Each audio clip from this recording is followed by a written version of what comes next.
Falando sobre a parte 2 da nossa produção de relatórios e avaliação de desempenho, o tratamento de esgoto, ele leva em consideração volumetria, ou seja, eu estou observando o volume tratado sobre o volume que foi coletado de esgoto. E aí a gente tem uma percepção um pouquinho diferente nesse sentido, a gente tem uma tendência até dos índices serem um pouquinho melhores nesse caso. Aqui, as distinções observadas pelo CART vão mostrar que o quê? Se a população urbana é grande, né, eu tenho uma tendência ao quê? Ao tratamento de esgoto ser um pouquinho menor naqueles casos em que eu tenho alta coleta. Olha que interessante. Se eu tenho muita coleta de esgoto e populações grandes, eu tenho uma tendência ao tratamento ser um pouco menor do que em outros casos, talvez porque seja mais difícil estabelecer o tratamento ali. Agora, se eu tenho populações pequenas, ok?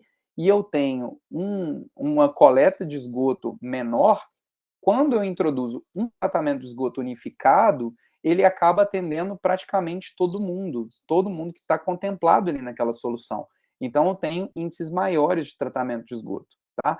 E nos casos aqui que a gente observou também, de população urbana muito pequena, quando tem tratamento, o tratamento é praticamente integral. Então, eu tenho 3 grupos distintos, com realidades distintas e que são avaliados de acordo com seus pares. E aí, olha só o resultado que a gente encontra. A gente encontra um resultado em tratamento de esgoto mais adequado do que o de coleta, mas é por causa daquilo que a gente comentou. Onde há tratamento, e esse tratamento tende a ser muito bom, porque quando eu introduzo o tratamento de esgoto, ele tende a ser para quase toda a população, à exceção daqueles municípios que têm populações muito grandes, e às vezes essas populações muito grandes estão organizadas em torno de vilas, em torno de aglomerados, favelas, e aí você tem uma dificuldade maior de implementar essa solução para essas pessoas por falta de urbanização, dentre outros problemas. Então a gente começa a identificar onde que estão os bolsões, os problemas relativos ao tratamento de esgoto também aqui. E olha só que interessante. Na avaliação dinâmica, a gente consegue perceber muito amarelo. A presença de muito amarelo, ela indica exatamente isso que eu estava falando. Ou o amarelo é em zero, ou seja, nós temos um tratamento de esgoto que nunca foi implementado, ou então a estabilidade é em 100, ou seja, o tratamento de esgoto foi implementado, atende a todo o volume coletado, mas ele atende a todo o volume coletado no município como um todo ali, e não tem variabilidade de um ano para o outro, porque ele continua atendendo. Então, nós temos estabilidade em 0 e estabilidade em 100. E aí a gente observa um pouco de evolução frente à involução. Né? Então, nesse caso, a gente consegue enxergar que o objetivo que nós temos é implementar o tratamento de esgoto naqueles lugares em que ainda não há tratamento. E o resto, se ficar aqui tudo em amarelo, tá bom, porque a estabilidade seria em 100. Nesse momento, não é, porque ainda existem muitos casos em que a gente tem uma avaliação estática ruim, porque essa avaliação estática está em praticamente 0%, tá bom? Agora a gente passa para a análise de qualidade, né, de coliformes totais fora do padrão. Isso aqui é um indicador que é uma proxy, é uma variável aproximada para a gente observar a qualidade da água. Nesse caso, a gente observa a quantidade de amostras fora do padrão sobre a quantidade de amostras totais, seguindo o pré-requisito do IN 085, que é um indicador, né, que diz sobre o cumprimento dessas amostras. Então, eu só posso avaliar esse indicador de qualidade da água se ele cumprir a amostragem ideal, que é ofertada pela portaria de consolidação lá do Ministério da Saúde, tá bom? Nesse sentido, a gente segue basicamente as mesmas diretrizes da portaria, né? E aí a gente faz uma avaliação estatística para saber se houve descumprimento ou não do padrão de referência para cada município. E aí a gente vê um resultado para o Estado muito adequado, porque assim, quando o valor está insatisfatório, quer dizer que a gente consegue comprovar que não houve violação do parâmetro dentro da portaria, né, daquele parâmetro colocado pela portaria.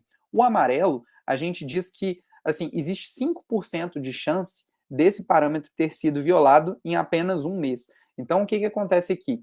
A gente está dizendo que o verde com o amarelo significam condições de muito boa qualidade da água, né? Em compensação, quando a gente observa o vermelho, é quando a gente tem certeza absoluta e estatística que houve descumprimento da portaria. Então, o que acontece? Aqui, nesse indicador, o nosso objetivo é observar o vermelho. E aí a gente vê que são poucos os municípios que ficaram com o quadrante vermelho ao longo do ano de 2020 na nossa avaliação estática. E o que nos chama a atenção é que tem uma concentração grande na região metropolitana de Belo Horizonte, o que a gente não esperava que ocorresse, né? E além disso, a gente consegue avaliar a avaliação dinâmica. Existe aqui também uma grande predominância de amarelo, porque essa predominância está no melhor resultado, ou seja, não teve violação, a avaliação está 100% adequada, né? E aí a gente tem também a soma disso com esse campo verde, que seriam aqueles que melhoraram de desempenho. Alguns pioraram de desempenho, mas não necessariamente essa piora significa, né, descumprimento da portaria. Então a gente consegue ter aí uma avaliação da qualidade da água, visual, rápida, direta, né, e o mais simplificado possível, para a gente saber se houve descumprimento ou não houve descumprimento. Chegando agora nos extravasamentos de esgoto. Extravasamento de esgoto a gente observa, e esse extravasamento ele tem também uma subdivisão aqui em função do número de economias por ligação, em que a gente interpreta que quanto mais economias por ligação eu tiver, provavelmente vai ser maior a minha probabilidade, né, de ocorrência de extravasamento de esgoto. Então, nesses casos, a gente observa que o Estado ainda não está adequado frente aos parâmetros que foram colocados. A gente tem aqui 55% das situações insatisfatórias, 42% das situações em condição moderada e somente 3% em condição satisfatória. Na avaliação dinâmica, a gente percebe que, apesar de já estar num quadro muito ruim, o Estado tem uma tendência de piora nesses resultados. Então, isso enseja, né, que a gente reavalie. O indicador está correto? É isso mesmo? A gente está caminhando para o aspecto correto ou a gente precisa revisar esse indicador? Né? E, além disso, o prestador de serviço está fazendo adequadamente a parte dele ou não? Né? O que nós podemos implementar como ações para incentivar, corrigir essa rota por parte do prestador? É um diálogo que a gente tem que avaliar. O indicador de perdas na distribuição. Já explicou em outra aula como foi a distinção, que levava em consideração tanto a população urbana, né, atendida, quanto também a declividade dos municípios, em função ali da pressão na rede utilizada. Em termos de perdas de distribuição, a gente consegue enxergar aqui que o Estado tem 22% dos seus municípios em situação satisfatória, 32% em situação moderada e 46% em situação insatisfatória. E você consegue enxergar que grande parte dos municípios estão concentrados aqui, olha, no centro do estado. Olha que interessante, porque essas áreas são as áreas, em geral, em que tem realmente as maiores perdas, porque a gente já tem altas populações, altas declividades, e mesmo em comparação com seus pares, muitos dos municípios ainda destoam da quantidade de perdas que estão colocadas ali para eles, mesmo com metas muito altas, né? Como a gente consegue ver aqui, olha só, o grupo G2B, que é o grupo dessa área, permite perdas de até 33% como perdas consideradas satisfatórias. Nós temos aqui muitos municípios com perdas acima de 41% nessa área. Então, se o prestador concentra os seus esforços de redução de perdas nessas áreas que possivelmente são as mais densas, né, a gente poderia ter um resultado ainda melhor nos índices consolidados do Estado em relação a perdas. Certo? Aqui dentro a gente consegue ver uma avaliação dinâmica também que nos demonstra que existe uma tendência de piora nos municípios dessas perdas. Por mais que nós tenhamos aqui 48% melhorando seus resultados, mas 52% estão piorando seus resultados em relação a perdas. Tudo isso nos fornece um instrumental gigante para poder trabalhar e melhorar o nosso desempenho, né, o desempenho dos nossos prestadores ou desenhar incentivos para essa melhoria. Quando a gente fala de macromedição, né, que é de fato ali colocar as macromedições para a gente apurar quais são os volumes produzidos pelo prestador, que inferem diretamente, inclusive nas perdas, né, para a gente tentar estimar o mínimo de volume possível, a gente não vê divisão, não vê distinção no estado. Então a gente consegue observar aqui que a nossa métrica seria 99%, acima de 99%, entre 98 e 99 para amarelo e abaixo de 98 para vermelho. Nesses casos, a gente vê uma distribuição bastante adequada no estado, com alguns resultados piores na região da Copanor, né, da área aqui do Vale do Jequitinhonha e Mucuri. Nesses casos, a gente vê na avaliação dinâmica também bastante estabilidade em torno do amarelo, o que significa estabilidade em 100%, que não é um problema para a gente, tá?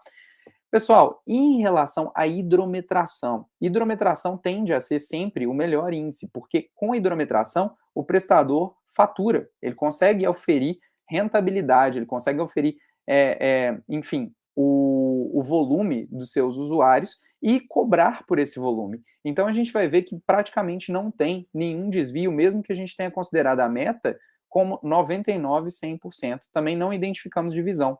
Então você vê aqui que os municípios que estão em vermelho, que são raríssimos municípios, eles têm indicadores um pouquinho menores que 95% e no limite superior, quase 94, 93, né?